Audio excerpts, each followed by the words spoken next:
por detrás de mi voz. Escucha, escucha, otra voz canta. Haciendo memoria. Espacio Crisol, Asociación de Expresos Políticos. Conducen Nidia López y Valdemar Taroco. Y canta.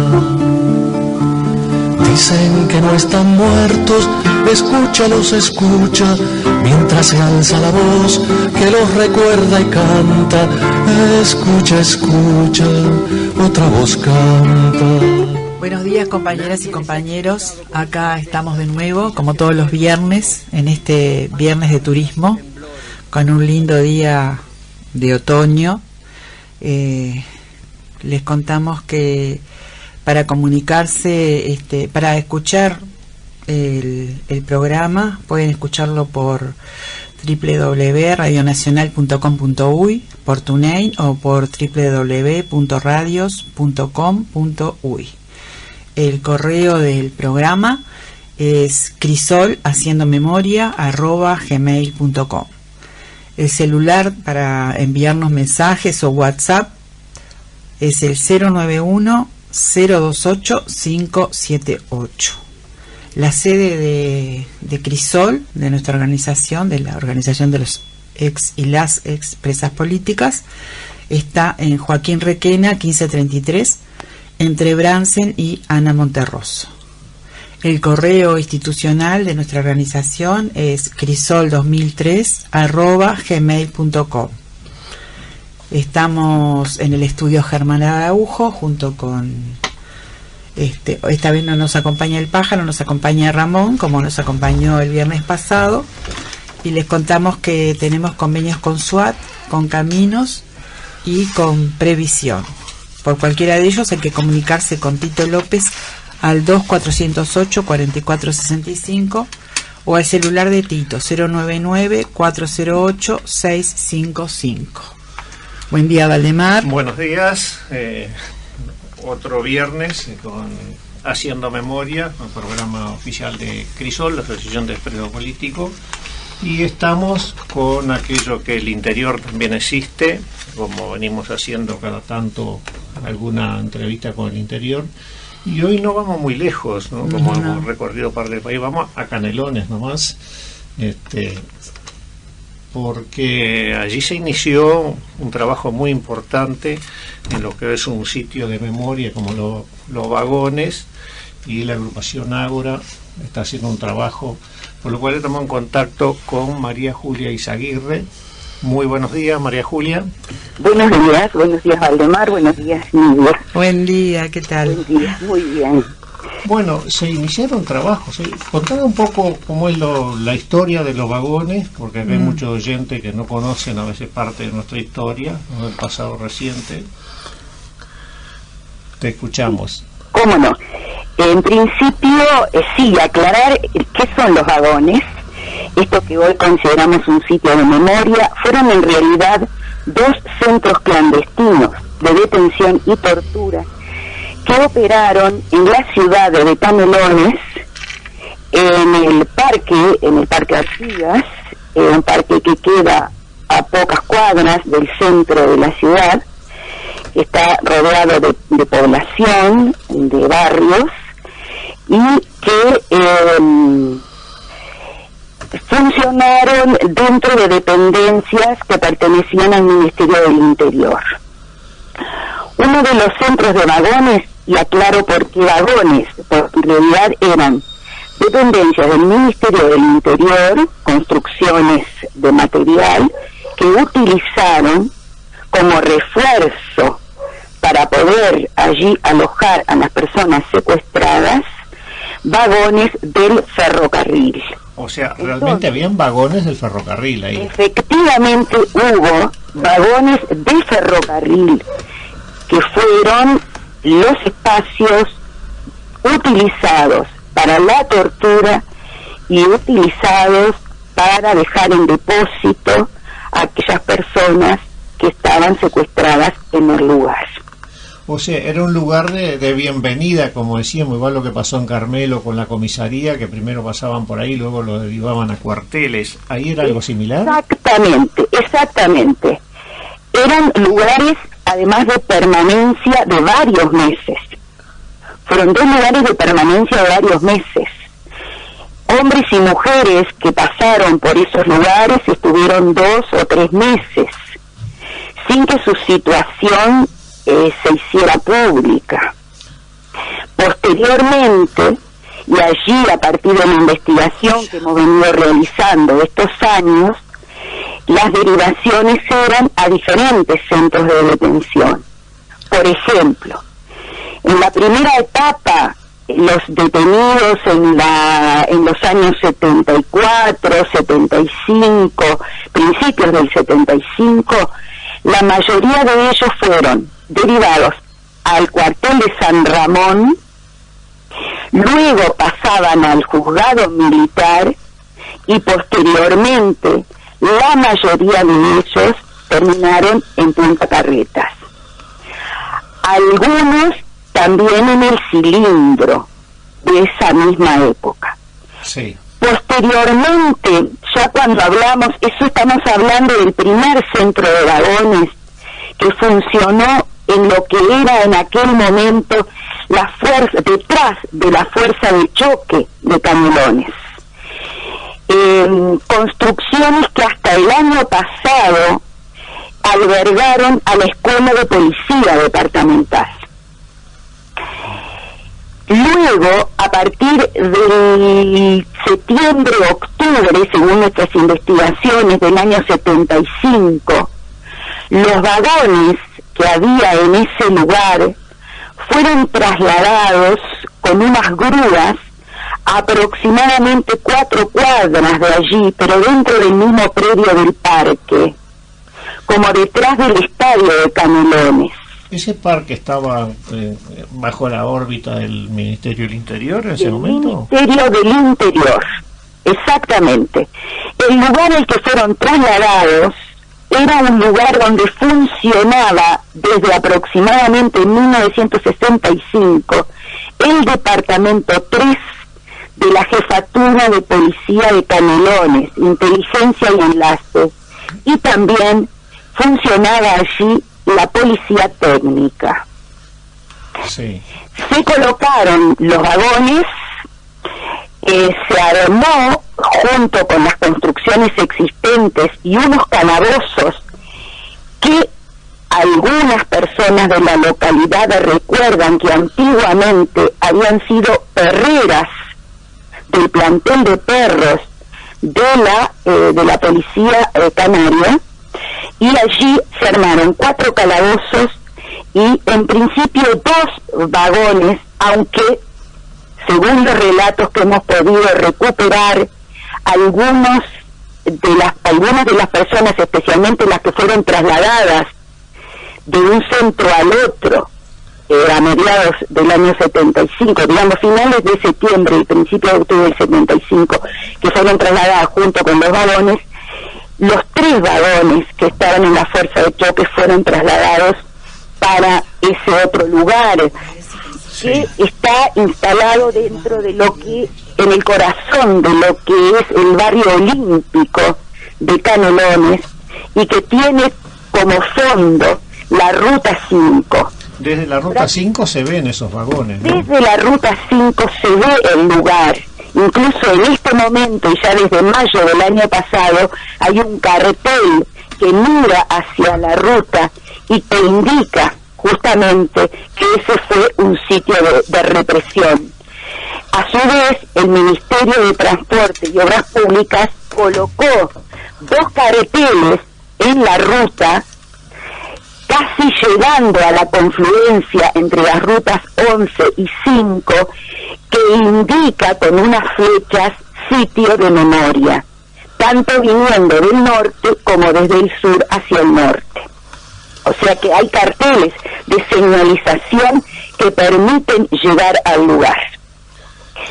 Este segundo centro, que empezó entonces a operar, siempre vinculado con el Ministerio del Interior, siempre operado en primera instancia por el Ministerio del Interior, pero según los relatos que hemos podido recuperar, los testimonios de las personas, hombres y mujeres que estuvieron allí secuestradas, había una presencia periódica de oficiales que venían del cuartel de San Ramón, lo que probaría la connivencia entre las fuerzas policiales y militares. Sí. ¿Cuántos pasaron más o menos por ahí? Bueno, ese es un punto que está a estudio. Varían mucho las versiones según los relatos. Daría la impresión de que por el primer centro pasaron cientos de personas, porque incluso toda la represión de la huelga de la carne en el departamento de Canelones, la huelga frigorífica del año 74, tuvo como su centro los vagones de la Fuerza de Choque de Canelones. Así que allí venían en oleadas las grandes tandas, que después se iba depurando hasta que finalmente los dirigentes o los que fueron de alguna manera identificados como dirigentes de esa huelga terminaron en el cilindro. Por el otro centro de vagones, el segundo en operar, suponemos que más de 100 personas, pero no tenemos cifras en realidad demasiado precisas. Es un listado que se va armando en función de los testimonios que vamos recuperando. Sí, bueno, pero fueron muchísimos, fueron cientos de compañeros que pasaron. Cientos de compañeros, militantes, sindicales y políticos que pasaron por allí a lo largo de años, desde finales de la década del 60 hasta comienzos de la década del 80. Estuvieron operativos esos dos centros. Y termino un poco la pregunta que me hiciste hoy. ¿Hacia qué otros lugares fueron derivados? Por ejemplo, ya las personas que estuvieron secuestradas en el segundo centro de vagones fueron, la mayoría de ellas, derivadas a la jefatura de policía de Canelones, que durante 3 años, entre el 76 y el 79, fue cárcel de presos políticos. Y los presos y las presas políticas convivieron durante ese periodo con las presas y los presos comunes, en una experiencia que algunas compañeras incluso han escrito sobre ella, porque fue una experiencia sumamente interesante de convivencia y de aprendizaje. Bueno, eso estaría interesante que escriban también para las crónicas de los años duros que está haciendo el llamado Crisol, ¿no? ¿Cómo no? Luego, en el año 79, y aparentemente a partir de las presencias de la Cruz Roja, los hombres fueron trasladados al penal de Libertad y las mujeres al penal de Punta de Rieles. Y un poco ese es el circuito. También hay un circuito dentro de la ciudad de Canelones que ha sido sumamente interesante ir descubriendo. Y me voy a centrar tal vez ahora, Valdemar, en lo que está ocurriendo en este momento allí. Nosotros hemos estado trabajando todo este tiempo a partir de la metodología de lo que es la preservación de los sitios de memoria. Eso pasa primero por la identificación del sitio, luego por una señalización del sitio, y en forma simultánea a la señalización se van haciendo tareas de preservación que transitan como por 5 vértices. Una que sería la preservación patrimonial, la comunitaria, la arquitectónica, la arqueológica y la testimonial. La testimonial es sustancial porque en realidad es la que le va dando vida, los relatos son los que le van dando vida a esas construcciones y son los que hacen realidad lo que a veces uno piensa si no habrán sido leyendas urbanas, si no habrá sido el producto de la imaginación de algunos o de algunas. Pero sabemos que hubo vida ahí. Exactamente, eso es lo que le va dando vida, lo que le va dando realidad. Y en este momento estamos en una fase sumamente trascendente, porque a partir del trabajo cooperativo que hemos realizado la sociedad civil y el Estado a través de la Secretaría de Derechos Humanos de Canelones y del municipio de la ciudad de Canelones, hay un equipo de arqueólogos, de arquitectos y especialistas en museos que están realizando lo que nosotros llamamos la fase 2, que es una intervención directa con excavaciones y estudios de muros, o sea, estudios de las construcciones en el sitio este de los vagones, localizado en el barrio Olímpico. Desde el 11 de abril, es decir, hace una semana atrás, están trabajando allí los arqueólogos y el equipo de arquitectos instalados en el, como lugar de operaciones, el Museo Tadei, que está también en el Parque de Canelones y que es un lugar muy emblemático. Yo no quiero adelantar nada porque el día 26, es decir, el viernes próximo, a las 10 de la mañana, en el Museo Tadei, estamos convocando a todas las personas que deseen estar allí. Vamos a hacer como la presentación pública de esta fase 2 de la intervención en el sitio de vagones del barrio Olímpico, y ahí vamos a tener al equipo de técnicos que van a estar explicando en qué consiste su trabajo y los hallazgos que nos vamos a quedar sumamente impresionados que han podido lograr en escasa semana de trabajo. Sí, he visto fotos ya de los inicios de las excavaciones. De los inicios ahí, ¿no? de las excavaciones. Bueno, ya ahora tenemos avances, ya tuvimos una reunión sumamente interesante. Yo no quiero adelantar nada porque en realidad compete a ellos, porque es el producto de su trabajo y del entusiasmo y del compromiso con que están haciendo todo esto, compartir con todos ustedes lo que se ha encontrado hasta el momento. Cosas sumamente importantes, muy contundentes en el momento de demostrar la utilización que se le dio a ese lugar y la existencia efectiva de los vagones del ferrocarril.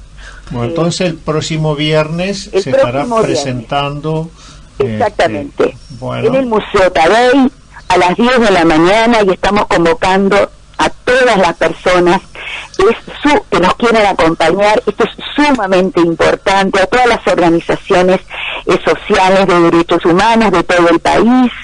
Nosotros pertenecemos, compartimos eso con ustedes también, Valdemar, una organización que trata de visibilizar justamente el interior, que es Interiores en Red, además de integrar la Red Nacional de Sitios de Memoria. La aspiración de todos nosotros es justamente aportar a la verdad histórica, aportar a la construcción histórica del pasado reciente todo lo que fue la represión en el interior del país. Bueno, muchísimas gracias, María Julia, y entonces el próximo viernes en el Museo Tadei. Te agradezco. Gracias, abrazo. Muchísimas gracias a ustedes, abrazo. Por detrás de mi voz, escucha, escucha. Continuamos con Haciendo Memoria, audición de Crisol. Otras informaciones: se va a iniciar el miércoles próximo de 17 a 19 el taller de arte con Ana María Cafera en Crisol. Todo lo que estén interesado, va a haber una charla informativa ese día, ¿no? Claro, para que vayan todos los que les interese y vean si realmente es lo que quieren hacer, pero tiene buena pinta. Hay un montón de actividades: lunes danza, martes teatro y taller literario, va a empezar también un ciclo histórico de historia contemporánea. Sí, ese todavía no tiene todavía fecha, no tiene fecha, pero se está armando. Después lo otro que sigue todos los viernes en la Terminal Goes, en el Centro Cultural, es Los Porteños del Bacaro, que es una obra de teatro escrita por el compañero Domingo Trujillo, donde participa Lilian Paulino y está todos los viernes a las 20:30 en Goes, y es una historia que tiene que ver con el terrorismo de Estado, y concretamente hay un personaje ahí muy siniestro que aparece. Yo personalmente no sabía que había estado en Uruguay, que es el Aníbal Gordon. El martes 23, Muchachas de Abril, en Goes, también. Terminal Goes, a las 19 horas va a haber una charla de Roger Rodríguez y luego un documental. Y el jueves 25 es la actividad central de Muchachas de Abril en Mariano Soler 3098. Va una pequeña oratoria y un cierre con falta y resto. Lo organiza la Comisión Memoria de Muchachas de Abril. El Centro Cultural Terminal Goes apoya, como el municipio C y la Intendencia de Montevideo. Sí, también el martes 23 tenemos la charla del colectivo Bebe Sendic en la Facultad de Humanidades a las 20 horas. Y hay también paralelamente otra charla en el PIT-CNT. Y también otra charla en el PIT-CNT. Bueno, parece como que de capacidad golpe de organizar dos cosas a la misma vez. Sí. O contraponerse, ¿no? Es a veces absurdo, pero son así como se dan las cosas, ¿no? Bueno, concretamente en Humanidades, martes era el único día posible que se podía usar el salón. Digo, en mi descargo. Sí, no, pero además había sido solicitado hace varios meses atrás, por lo que tengo entendido, ¿no? Sí, sí. La burocracia a veces de las facultades. Sí, claro. La Facultad de Psicología, después que aprobó... que el Consejo aprobó, la decana dijo que no. La decana dijo que no. María José Bañato es la decana de Psicología. Quería recordar que sigue vigente el número para pasar cualquier información a familiares de manera confidencial. Es el 0800-9942. Bueno, toda la información de Crisol está en el blog de Crisol, ¿no? Tanto las informaciones que van saliendo como todas las opiniones de Crisol ahí se puede ver, ¿no? Basta entrar al blog, que entran de varios países, ¿no? Eso es lo interesante, como también esta audición es escuchada de varios países. Hoy tenemos un porteño que se vino al Uruguay, ¿no? Tenemos un porteño que está escuchando desde Uruguay. Está haciendo turismo. Bueno, medio porteño, medio uruguayo. Bueno, sí. Sí.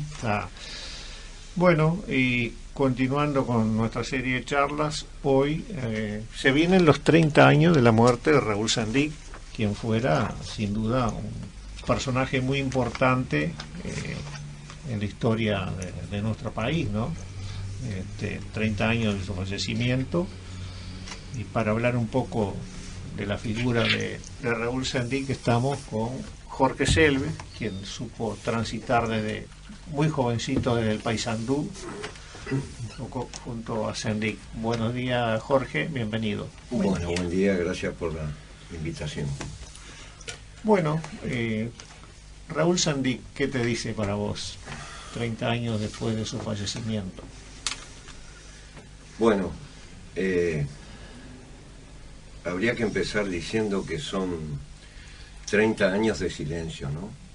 Sobre lo que creo y sostengo firmemente, que junto con Guevara fueron dos de las figuras revolucionarias más grandes de América Latina, no solo del Uruguay, ¿no?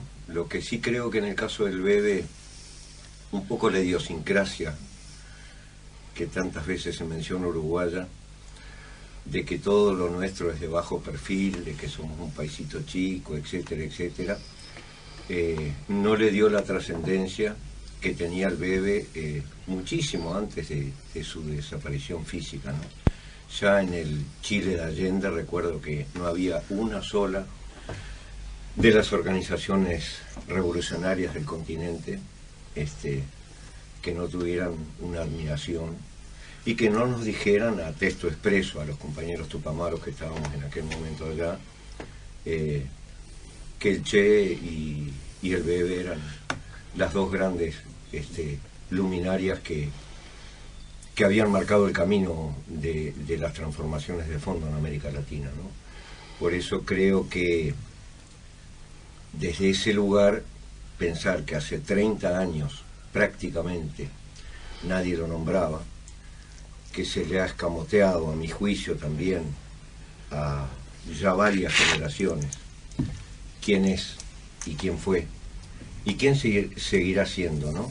Porque hay ejemplos que perduran. Pero quién es y quién fue el Bebe Sendik me parece que no es un hecho casual, ¿no? Este silencio se labró no solo por parte de la derecha, de la reacción, sino que se labró con gente que transó, que se planteó otros caminos diferentes para hacer transformaciones, pero que de alguna manera con su silencio sacrificó el pensamiento y la figura del Bebe, ¿no? Vos decías también que hasta los vietnamitas, que te cruzaste con algún... Los vietnamitas, los chinos que en aquel entonces tenían embajada, ellos con esa imagen histórica que tienen del líder, cuando entablábamos una relación con ellos, que era en el momento en que comienza la debacle del MLN acá, no nos preguntaban por la organización, ¿no? Nos decían cómo está el camarada Sendik, ¿no? Que para ellos resumía era referente a la organización y a la lucha, ¿no? Claro. Sí, eso fue en Chile, ¿no? Sí, en el Chile de Allende, estoy hablando de muchos años atrás, ¿no?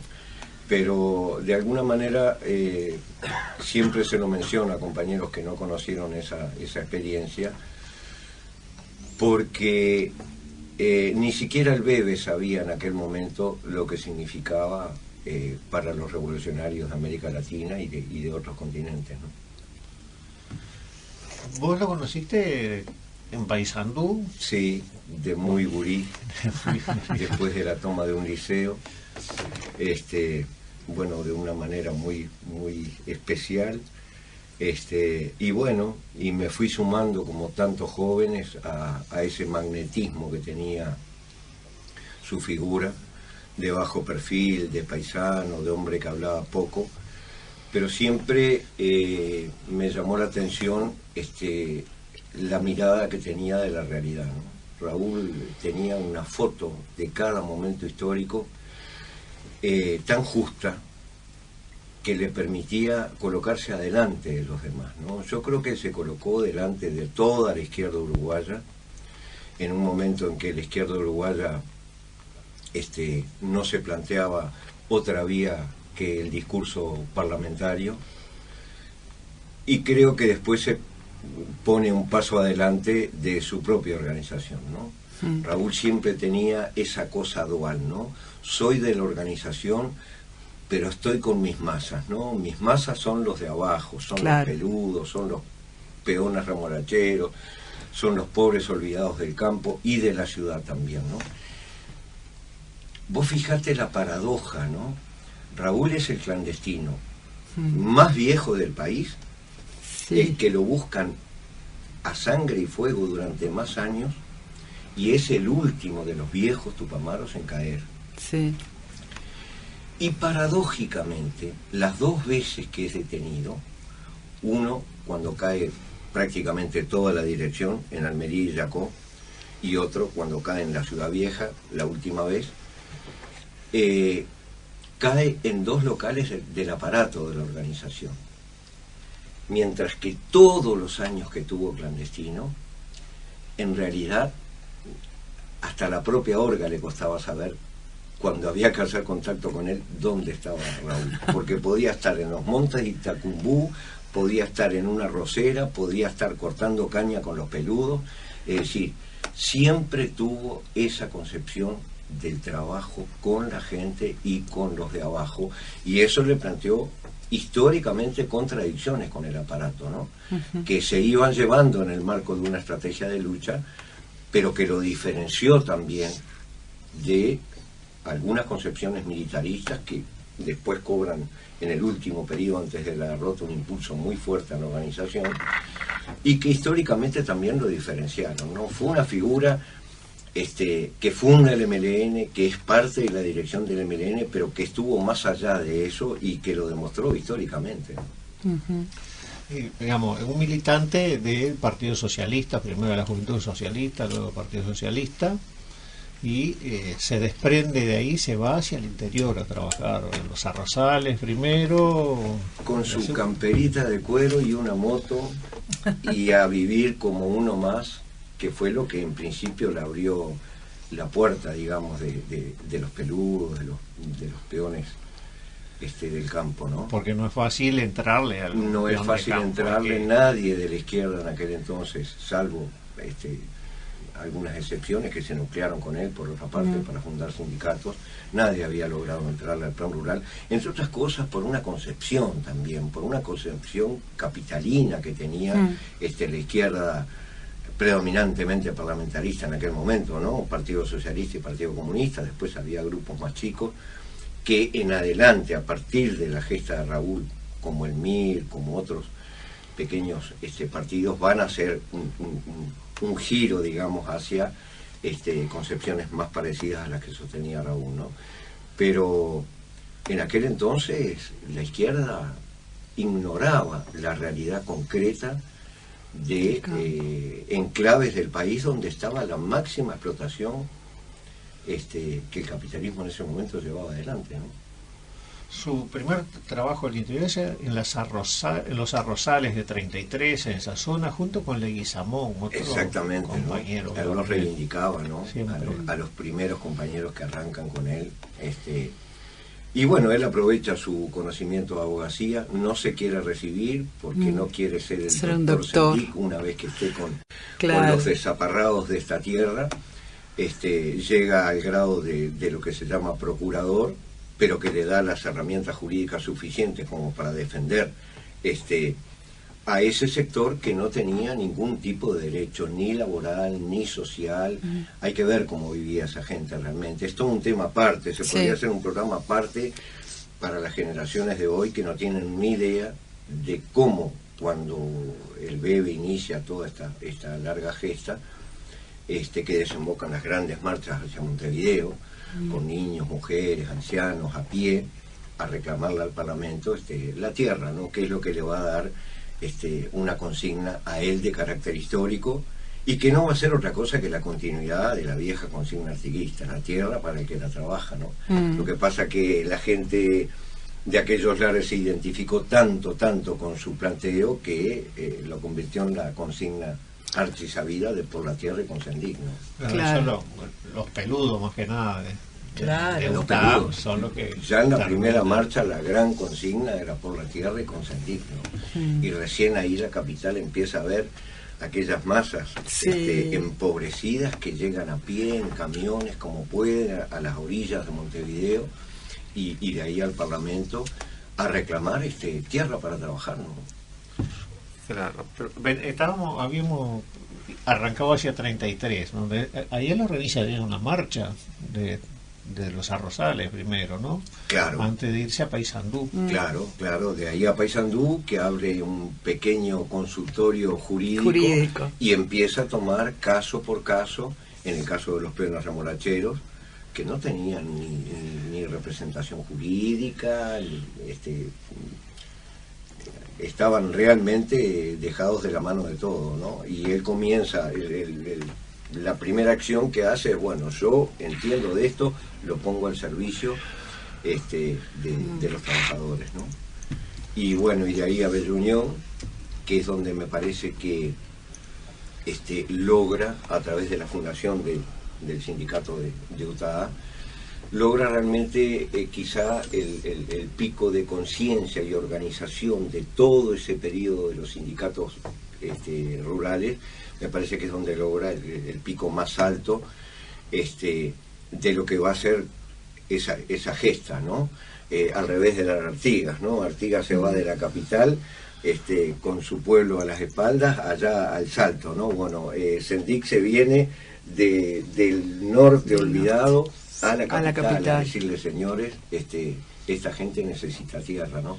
Y bueno, y después todos los episodios conocidos de la ocupación de Caínza para que se expropiaran las 30.000 hectáreas de Silvirrosa, y bueno, una serie de luchas que están contadas por muchos lados, ¿no?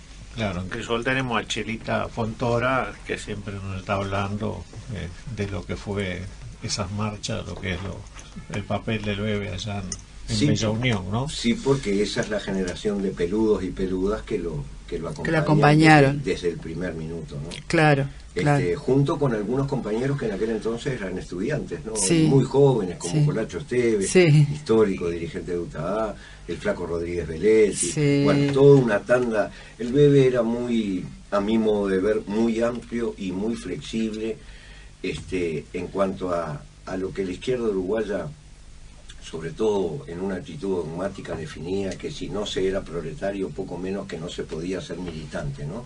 El bebé en ese sentido fue un individuo absolutamente amplio, ¿no? Militante era aquel que se comprometía con determinados valores, con determinados objetivos de lucha, que se organizaba para ello, y no hacía cuestión esencial de la famosa extracción proletaria, ¿no?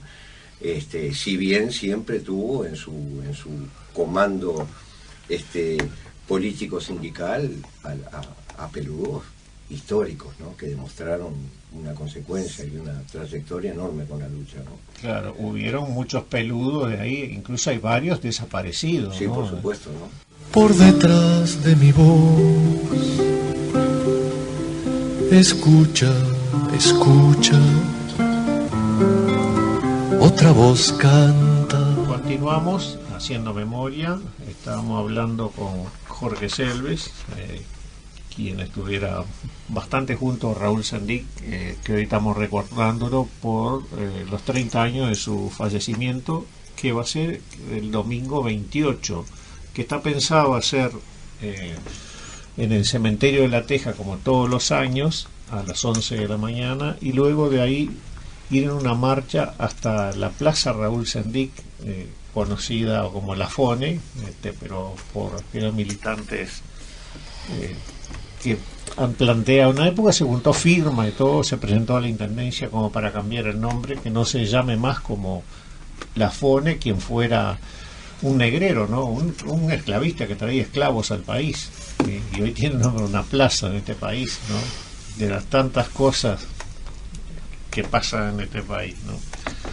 Sí. Estuvimos hablando un poco de Sendic, del recorrido de él de su arranque del Partido Socialista, su vida al interior, cuando se alejó del Partido Socialista, que va primero a las Arroceras, luego a Paysandú, funda ahí el sindicato de los remolacheros, Urbe, y Sudor también, ¿no? Sudor. Y luego a Bella Unión, donde más va a trascender con UTA, ¿no? El sindicato de los trabajadores arroceros y azucareros, trabajadores azucareros de la caña de azúcar, de la ¿no? caña de azúcar de Bella Unión, ¿no? Pero Sendic tenía una serie de ideas y propuestas, ¿no? Sí, yo creo, Valdemar, que ahí se podrían diferenciar dos grandes periodos en la acción y en el pensamiento del bebé, ¿no? Que no son contradictorios, que no rompe uno con el otro, pero que me parece que es necesario diferenciarlos, ¿no? Está todo el periodo de lucha clandestina, donde él concibe que la forma de desnudar una democracia que tenía una careta, que era una democracia para pocos, para ricos, para oligarcas, y que no representaba realmente la realidad y las necesidades del pueblo trabajador. Esa etapa podríamos resumirla como el periodo en que, a partir de la fundación del MLN de Tupamaro, se apuesta a la lucha con las armas, pero de una manera política, ¿no? Es decir, la idea del uso de las armas era fundamentalmente para hacer propaganda armada, ¿no? Sí. Bueno, después viene la derrota del MLN, haciendo un periodo, un corte muy grueso, y Raúl nos sorprende, un hombre que en todo ese periodo anterior había hablado muy poco y bajito, y entre la gente que lo conocía, nos sorprende que hundido durante años en condición de rehén, en las peores condiciones, dentro de las condiciones que tuvieron los rehenes, nos sorprende que lejos de que lo hubiesen quebrado o lo hubiesen enloquecido, que era el objetivo que los milicos claramente nos decían, ¿no? A ustedes no los pudimos matar, pero los vamos a enloquecer.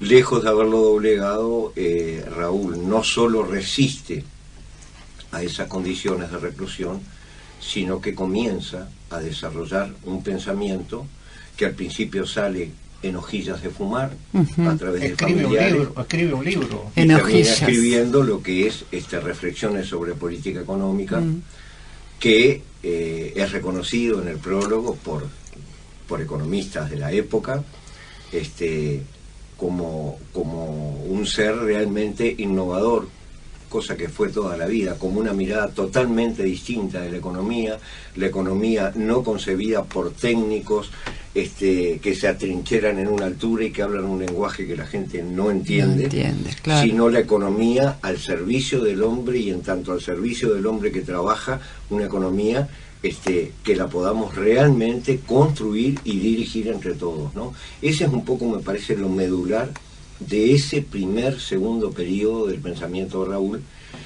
Y luego ya cuando sale, que no deja de sorprender a su propia organización, al resto de la izquierda uruguaya, una vez más, así como antaño sorprendió al Partido Socialista, como sorprendió al resto de la izquierda, con un planteo, a mi juicio, global, de una madurez y una visión política que sin lugar a dudas apuntaba realmente a formar un gran frente político a través de la movilización y la organización de vastos sectores populares para, en definitiva, quitarle el poder, como lo decía él claramente, a la oligarquía terrateniente, financiera, del país, ¿no? Esa es la idea central, la formación de un frente grande. Elabora un plan que se llamó Plan de Lucha por la Tierra y contra la pobreza. Hay que acordarse que cuando se sale de las cárceles, a poquito tiempo, aparte de la pobreza que había dejado la dictadura, aparte de las cifras de deuda externa que teníamos, va a estallar en el gobierno de Jorge Valle una de las crisis financieras y económicas más grandes del país, ¿no? Raúl plantea una mirada de que a esa pobreza hay que revertirla, y allí elabora el Plan por la Tierra y contra la Pobreza, que tiene un montón de ítems, pero que son, políticamente hablando, radicales, ¿no?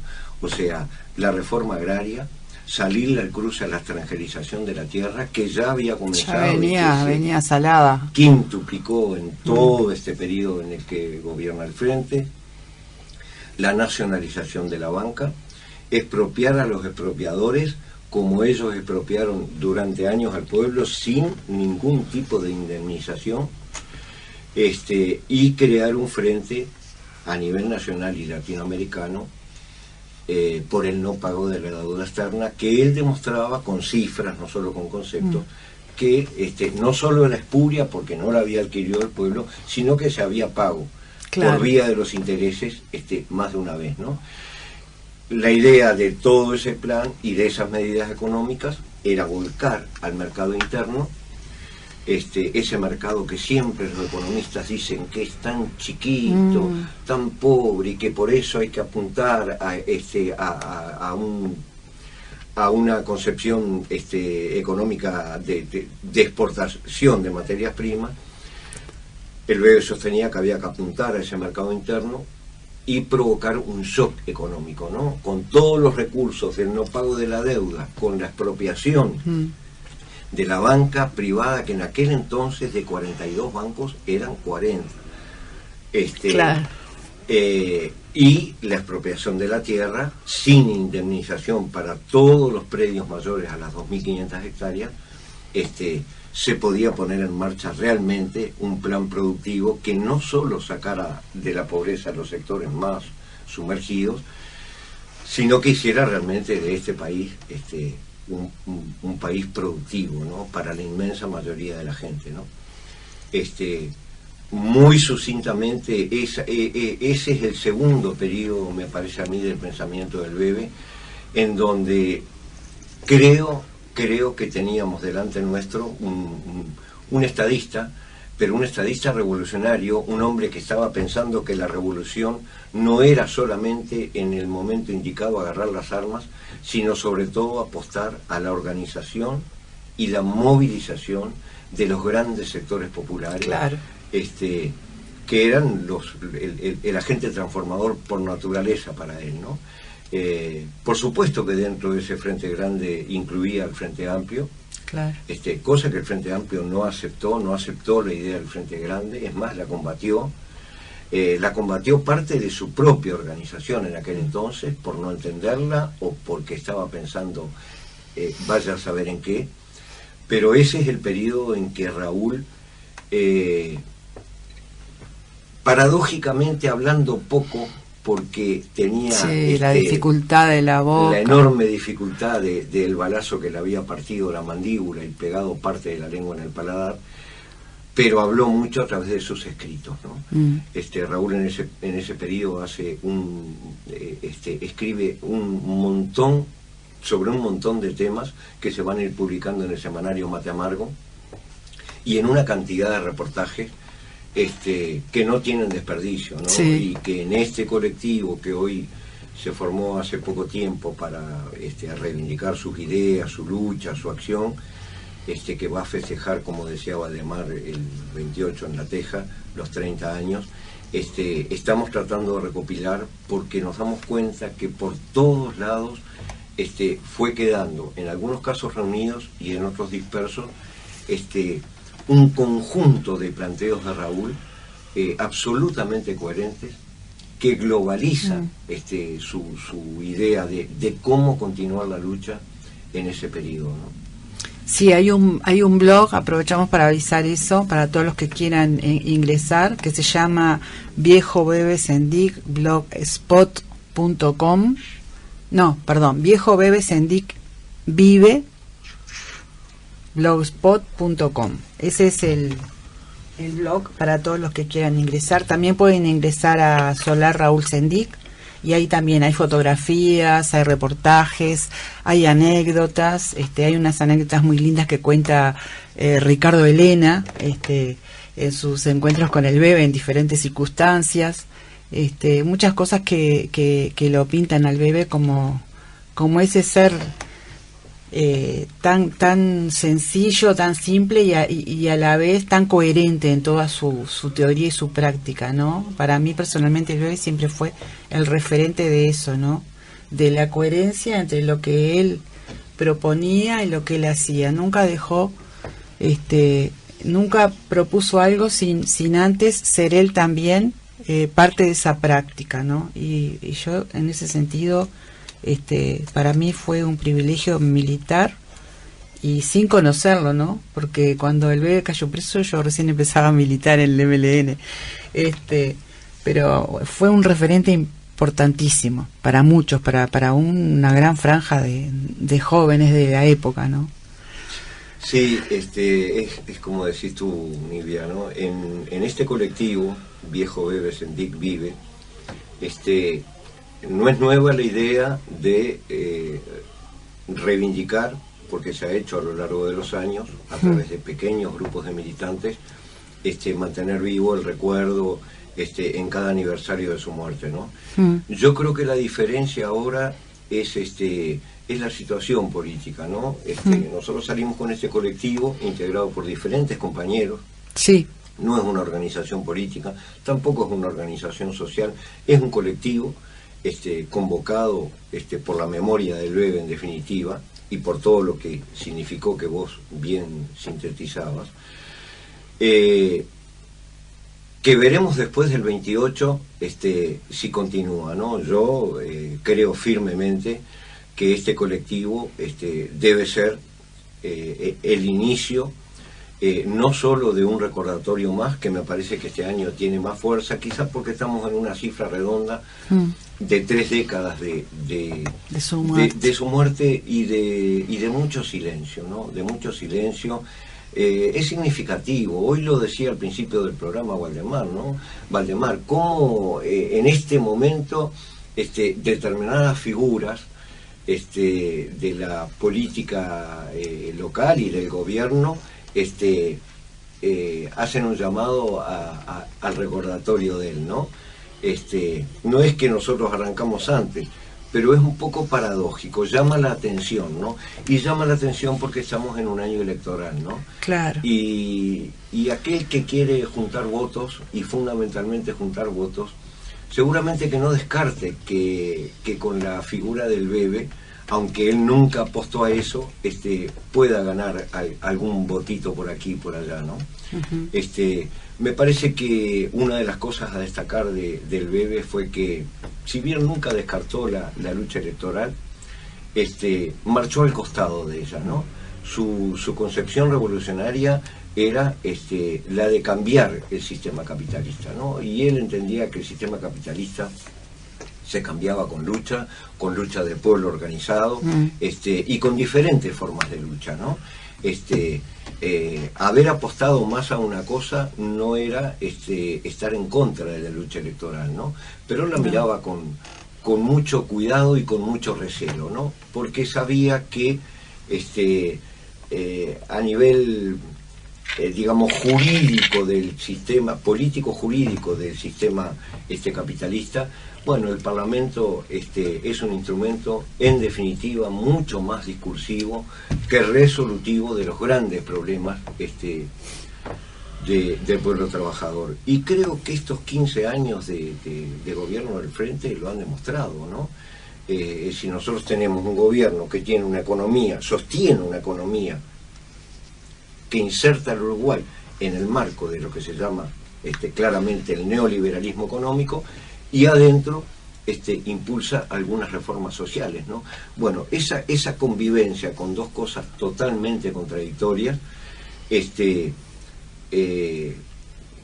nos muestra claramente que no se apunta a transformaciones de fondo, ¿no? Claro. Si bien se han hecho cosas, pero el grueso de la tierra no solo sigue intocada, vieja promesa del Frente y de las organizaciones de izquierda, la reforma agraria, sino que se extranjerizó ya más de 1/3 del total de las tierras productivas del Uruguay están en manos extranjeras, ¿no? Sí.